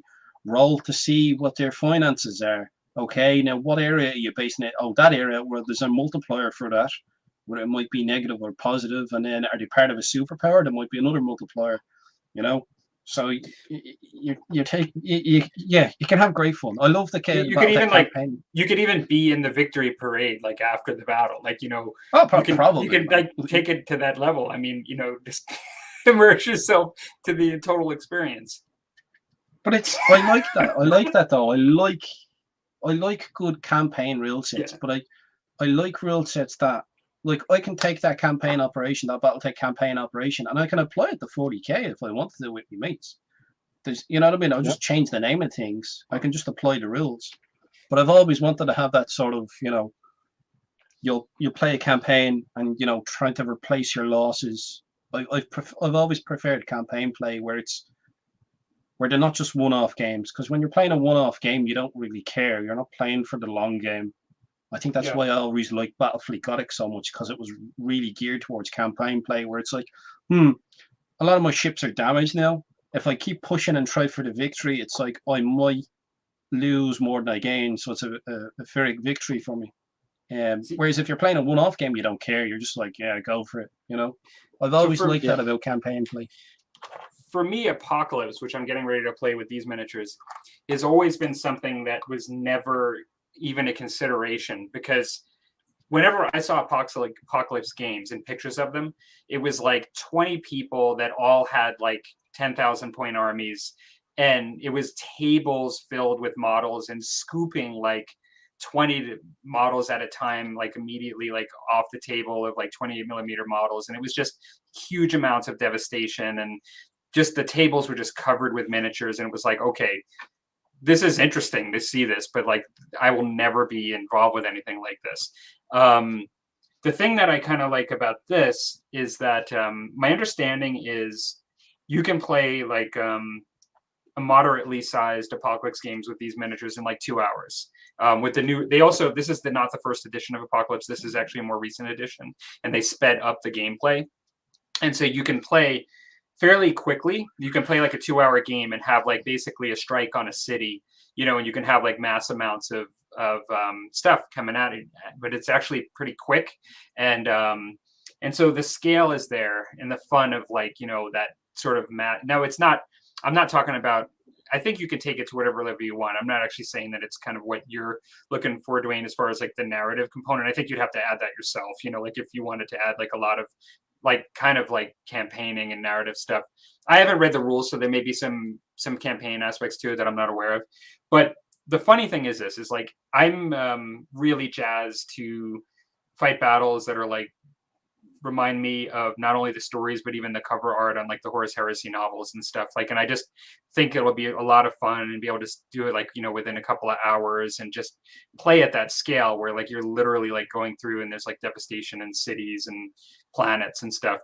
But at the same time, like, let's say I do this for a while and let's say I really enjoy that. There's probably going to be a time for somebody in my position doing that where they'll say, yeah, but like, you don't really get a sense of any one character in this. Like, you don't really identify with the Marine. Like, you know, like you don't identify with the individual. Like, eventually, for some people, it will come back to, wouldn't it be cool to have like a small group that went into, you know, like Kill Team or something like that, or whatever. Like there's like each thing has its own place, and each thing has something missing in some ways. Like, in some ways, like, you know, I guess you could say maybe you could get to a point where you have a game where it's a smaller scale, but you still had little characters and they still had something to play in it. I mean, you can try to change things however you want, you know, but even with that, like if you're trying to mess around with one character, then like the game's not going to be 2 hours long. Like if you're doing a mass city battle, all of a sudden now you're dealing with individual character profiles, you know, and like it's going to be different, you know.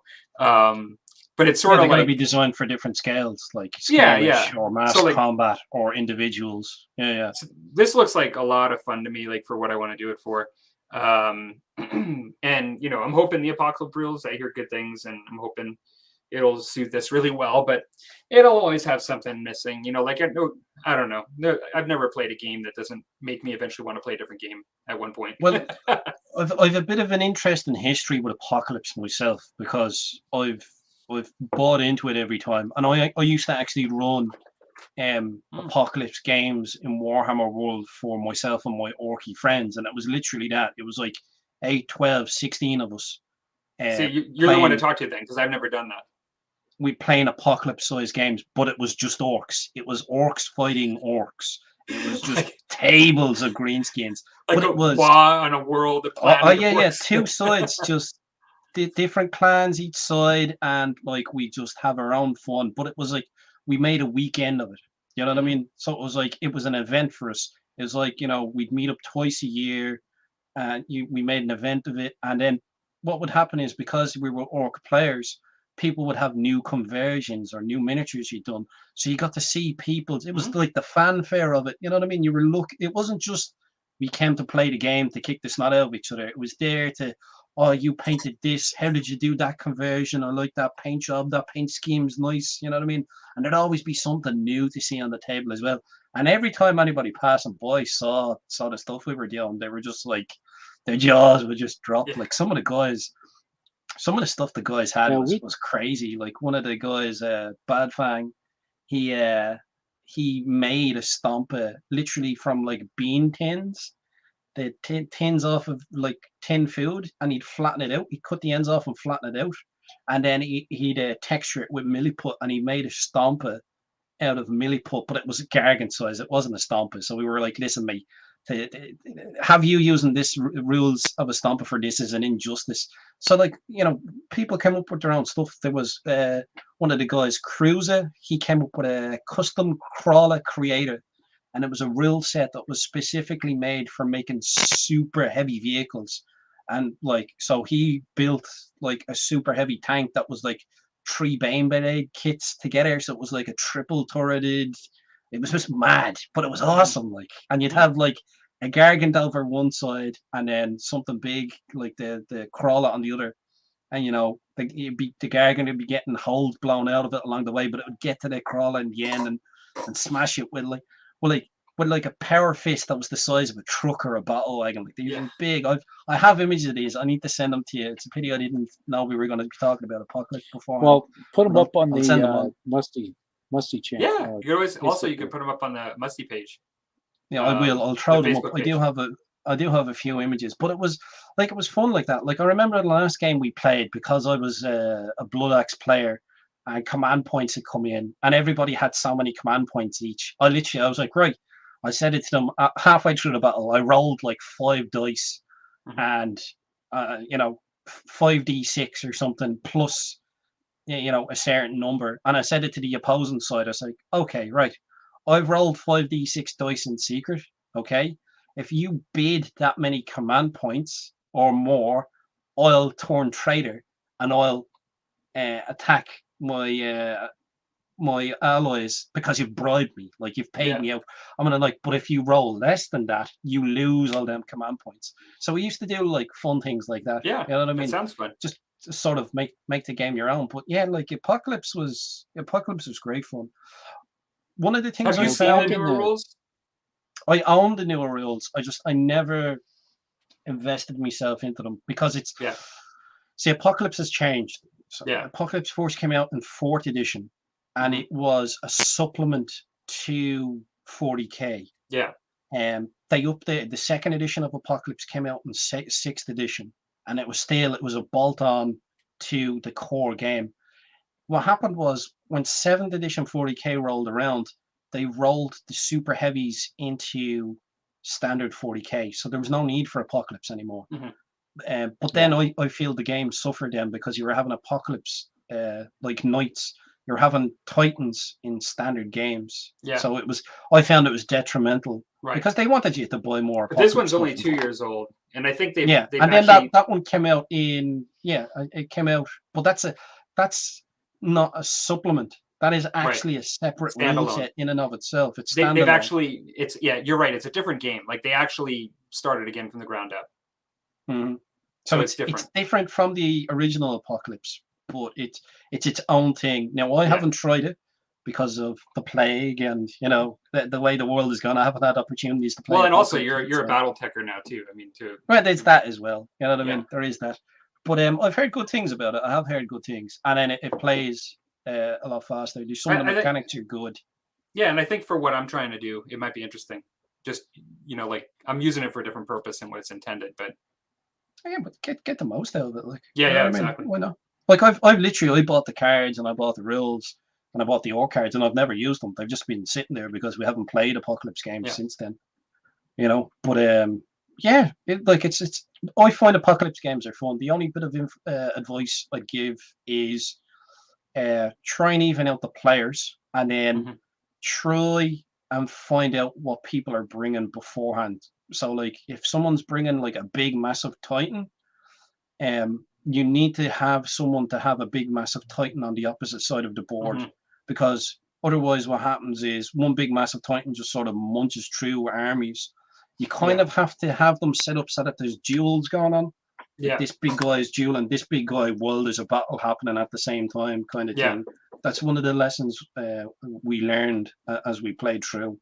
It's like, because it's no fun for someone. It's like, oh, I'm fighting this big massive thing, and I don't have the firepower to actually hurt it. So it's no fun for that player. I watched some Apocalypse battles from the older editions like you're talking about, and I kind of know what you're talking about from the sense that I saw how much damage those Titans can do. Oh, yeah. One of the things that I noticed, I watched a after battle report from this rule set, and one of the things that they were comparing it to the older rule set, and one of the things they said was now it almost is a strategy to avoid the Titan. You almost can, it's sort of like in 40k, how sometimes when you have something that's really powerful, you just avoid it and just kind of go for the objectives and like do other things. Like, and sometimes actually it works out just fine. And I think the way they've devised the rules, they've made it so they're not so overpowering in the way you actually gain, you win, your objectives and things, but I don't quote me on it. That's what I gather from what they said.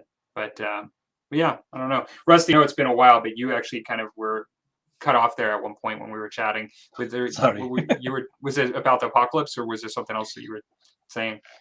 Well, I played 40k Apocalypse and I played Epic Apocalypse. It's like Epic itself is Apocalypse, but when you think of the two different scales, Skarnir, you're talking about playing 40k Apocalypse. Yeah, where you actually get your 28 mil miniatures. Oh yeah, because the tables like when you're 16, 18 foot long tables at one point. You know what I mean? That sort of thing. Yeah. I have some videos up. One of my earliest videos on my channel where we would play once a year we'd get together. My family would play a Warhammer 40K Apocalypse games, and we'd have 20, 30,000 points on the table. Mm-hmm. And some of the last ones we played, though, is like it was. I had my knights. I took my knights out. It's like I think I had like 10,000 points of knights. I think I took in the game, which wasn't too hard to do, considering how expensive this thing was. But yeah, it can be fun. But when if you're talking about epic scale, you look at that is like Palmer. You're printing up epic scale miniatures. Yeah, I mean it's just slightly bigger, but basically doing 8mm, but basically just 2mm more than epic. Yeah, would you in that scale? You're throwing out you can throw an entire legion on the table of Marines in epic scale with no problem. And once you get your printers going, you're going to have a legion. Yeah, that's a. I prefer playing at that scale. It should be fun. Why don't we go to the comments real quick here? I'll just say really quickly. There was one event that I organized that I couldn't make. So the rules that we came up was one of the guys would send me an image of the battlefield from a pie. Yep. And send it over Facebook. And because I was at home in a different country, I'd then pick a spot on the map to be bombarded. I was supposed to be in a kill cruiser above the battlefield, bombarding them as they were playing. So you can still get people to interact even if they're not at the game, though. That was fun. Oh yeah, absolutely. Nick says this is a ways back, so I don't know if Nick's still on, but he says it's a resin print is what he was talking about when he's talking about that melted piece. And now that he says that, like, I don't have a lot of experience with the resin printer, but I do know that I think it is possible if you don't wash your model well, that if you have liquid resin still on your model, and if it's in like defined cracks and you don't wash it well, that when you cure it, you can turn it into a bit of a blob, because you can cure liquid resin around your actual resin print that you're wanting, and it can actually distort the look of it.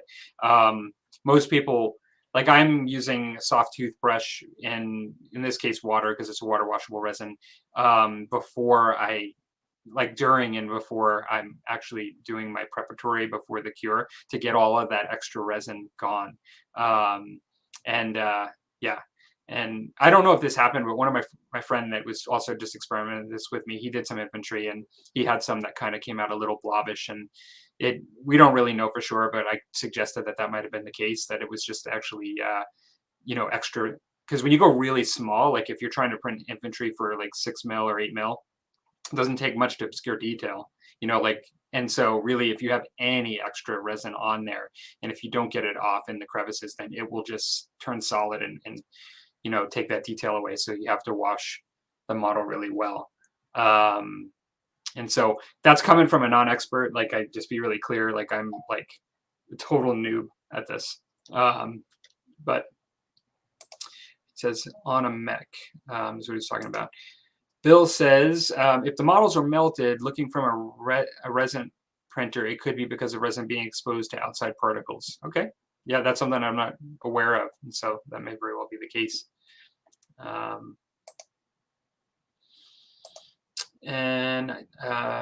David says, I do like the 8mm upscale. Would it be in regards to Adeptus Titanicus, I reckon. Yeah. Nick says they upscaled so everyone has to rebuy everything, and not everything has come out because of shelf space. Not everything's come out because of shelf space. Could be, yeah. Even those little miniatures take up too much room. The boxes they come in. Yeah. We were all Warhammer Fantasy Battle 5th edition, and the 6th edition came out, and it all shifted to 40K. That's what David said. And then David says, 8mm kill team, sweet. Yeah, I mean, honestly, like, if you have the miniatures, like, anything could be fun. I mean, like, even for the fun of it, I mean, putting a little skirmish squad of, like, you could print up both sides of a kill team game at 6 to 8 millimeters on one plate in the resin printer and still have room for other stuff, you know. And so you could literally just like make your little kill team game, you know, and have fun with the rules and play it in like really small scale.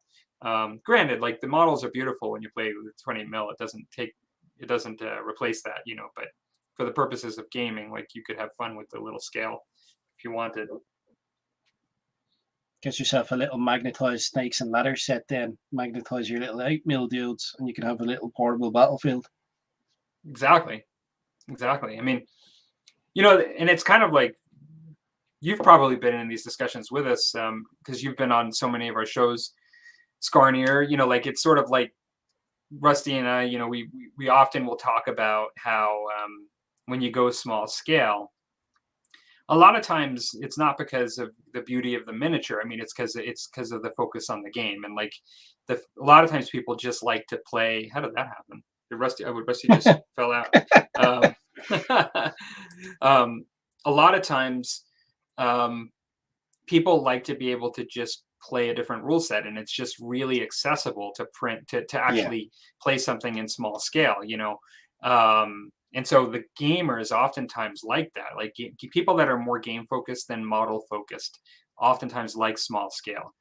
Having said that, you know, I'm very model focused, like visual, like for miniature gaming, but I, even in small scale, really love these things. And so, you know, oh, he wants me to, okay, there he is. Okay. God forbid Hi. we want to hear him. Just a But yeah, disembodied it's hand. smaller scale. You don't have to over in the investment to get in and get gaming. You know, it won't be as bad as if you're doing like 28 mil every time. Yeah, I mean, so before I get to David's next comment, I'll just mention, you know how I like to play Armada, Star Wars Armada. And when Armada first came out and I wasn't playing it, I was like playing X-Wing at the time. One of my friends said, you know, I just got this and I've got all of these ships and I've got like the Millennium Falcon and it came in a pack with 8 other ships. And it's like, look, I just spent like $25 and I have a Millennium Falcon, you know, as compared to spending $50 and just having only the Millennium Falcon. And he's like, I can fly Millennium Falcon around and have the rules for the Millennium Falcon. And I'm, you know, my cynical self at the time who was playing X-Wing was like, yeah, but do you really have a Millennium Falcon? Like, look at, like, that's just a little, you know, that's like this less than the size of a dime. And it's, you know, it's like not the Millennium Falcon, you know. And in my head, I didn't say that to him, of course, you know, but in my head, I was like, well, yeah, I guess you could look at it that way, but, you know, is it really, you know? But the reality is he's kind of right in a way in that, like, the value of the experience, you can experience the game and imagine, you know, the setting just as easily with like a little miniature, you know, than if it is a bigger miniature. They're all miniatures, right? It's all relative. And so, yeah, I mean, like, it's a perfect kind of example to me of how you can say that you can get enjoyment by reducing the scale and have access to it a lot easier, and spend a lot less money and still get a good level of enjoyment out of it. You know, it just, you just focus a little bit less on the details of the model and like the majesty of the model, you know. But it's still great, you know, it can still be a lot of fun. Yeah, that's a nice thing about having the small scales, that you can build massive armies really quick with not as expensive.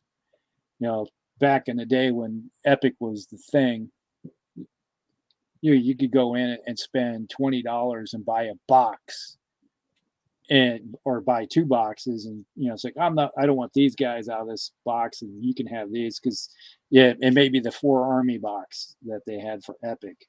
Mm-hmm. And it's like, oh, I don't want the Eldar. It's like, but you want the Eldar. Give me your Space Marines or your Orcs out of your box, and I'll give you mine out of my box.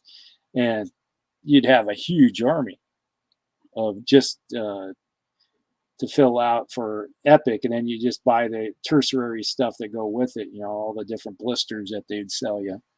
Right. And for $100, you could have a big, massive, you play, you know, you'd have probably 6 to 10 companies worth of stuff on the table. and you just go to town and have a heck of a fun day at it. Absolutely. Speaking, I'm just So the thinking. price point of entry makes it accessible.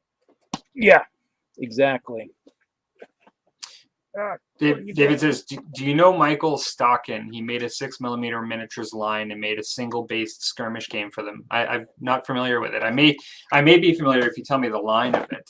I don't know. Is it a small company, like small metal miniatures, like kind of company? Or I know like the guy who, what is the name?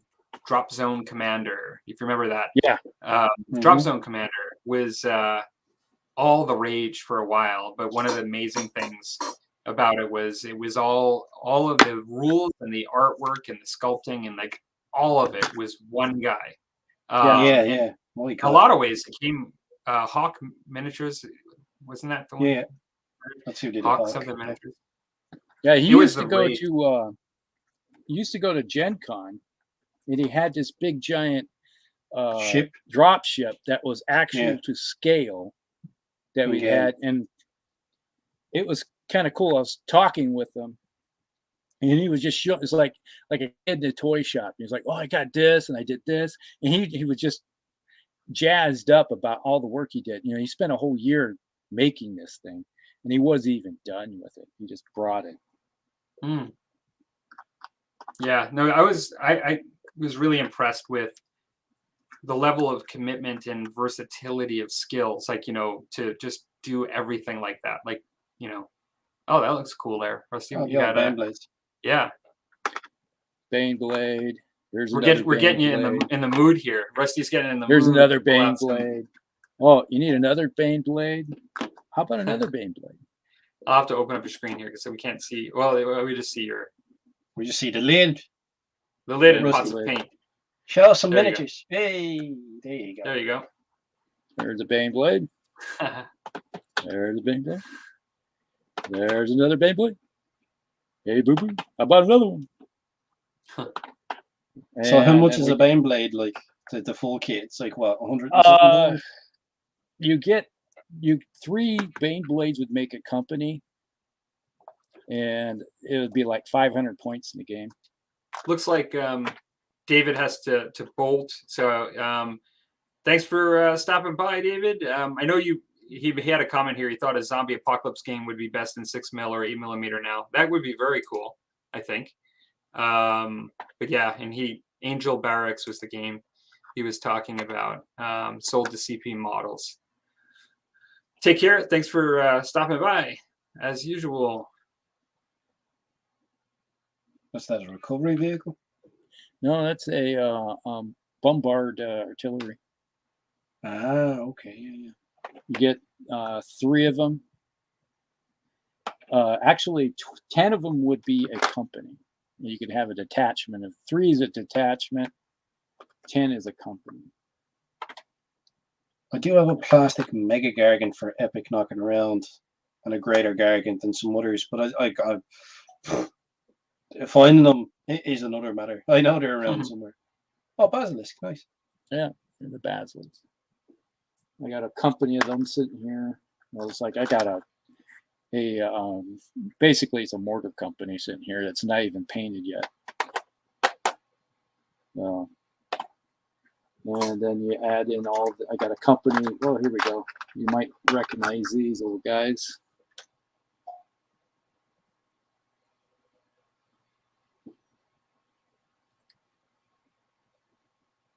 Oh, That's Like missiles. the Death Strike missile launcher. Mhm.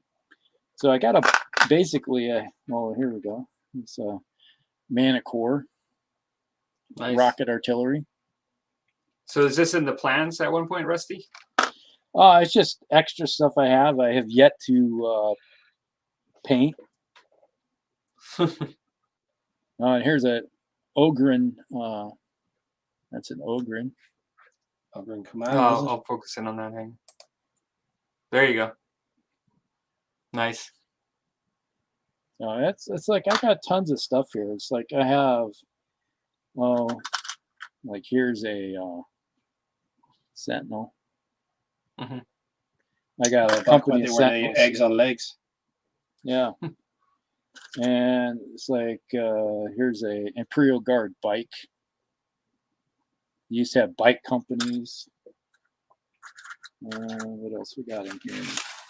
More bikes. Oh, we got some infantry. Basic infantry.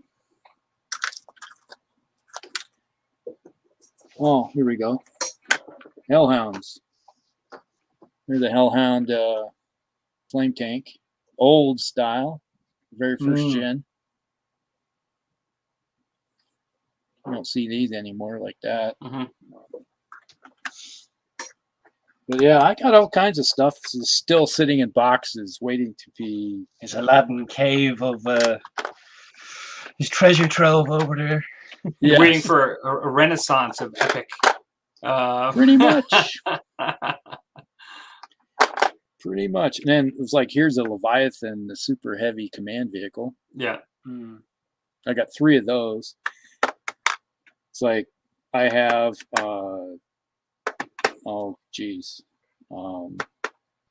complete. It's like I got 3 already. Gives me 6. I got more than I need. I was telling Rusty that just looking at Rusty's unpainted miniatures and my unpainted miniatures in front of me, I wasn't really, even a month ago, I wasn't aware that I was going to do this project. It sort of there's actually a YouTube channel that does this Apocalypse 8mm gaming, and that's really what sealed me on pursuing this. Like I actually, it's the Chillin' Wargamers, was it? Chillin' Wargamer do? No, if you want to know his name or their name, I will tell you. Just take a second because I watched something recently here. History. Here we go. And so the name of the channel is called Lead Death, Leaddeath. He's at 700 something subscribers, but it had some really cool displays of his stuff, as well as some battle reports for Apocalypse with this kind of stuff. And so I Lead Death or Lead Death, I assume it's Lead Death, but and so that's kind of what got me into it. But I wanted for the longest time a detail airbrush, because I don't do a ton of airbrushing. I'm more of a traditional painter, but I do for Infinity. I like to use my airbrush, like just to achieve certain effects when I paint Infinity miniatures. So I got this.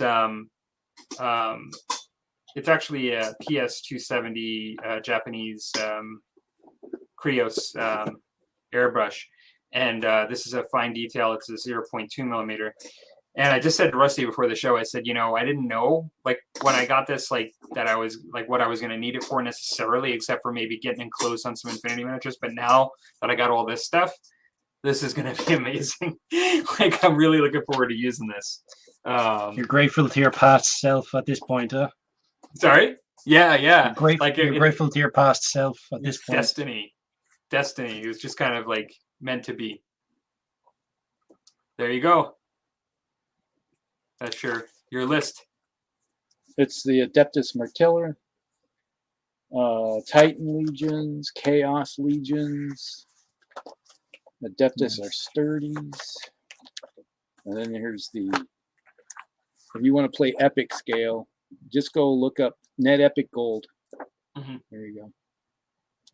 Orc Army. Hey, I got a large Orc Army. And you want it at the command bunker? We got it. Yeah. Yeah. I mean, I've got a large Orc Army, but it ain't in epic scale, I tell you. As Dan Booman says, it's like I'm like a museum piece here, and age and equipment. So, here we go. Well, gentlemen, I think we went from our 9 viewers down to 2, and we're kind of approaching that time where our show usually comes to a close. And so it's been Greater Demon, isn't it? Yeah. Or is that Angron? That's Angron. Yeah. He's kind of doing the shuffle there. He's doing this. Slowly moving out of frame. Retreat!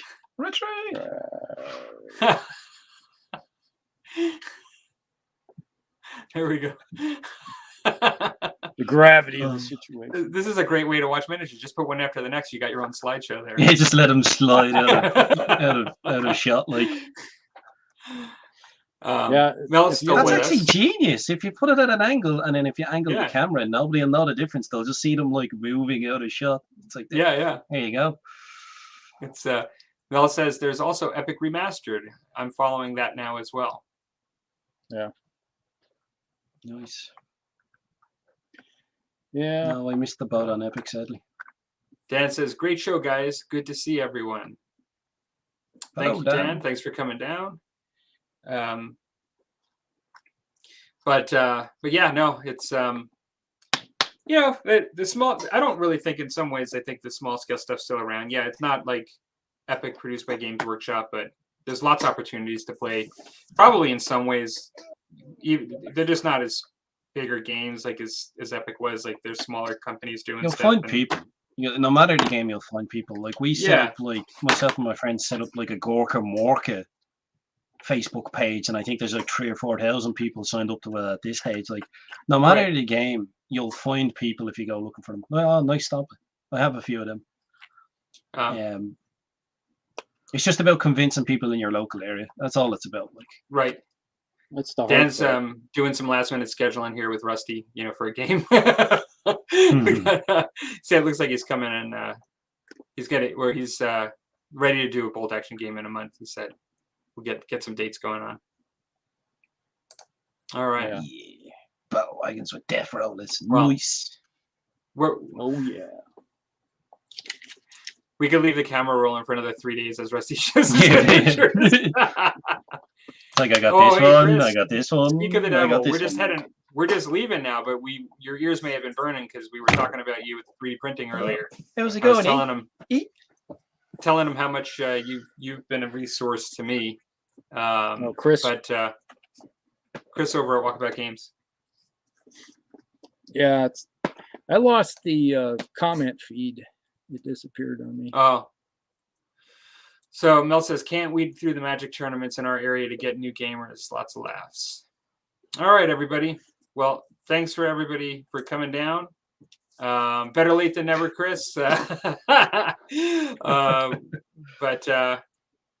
we'll see everybody in 2 weeks, most likely over on Rusty's channel, Hellcrex.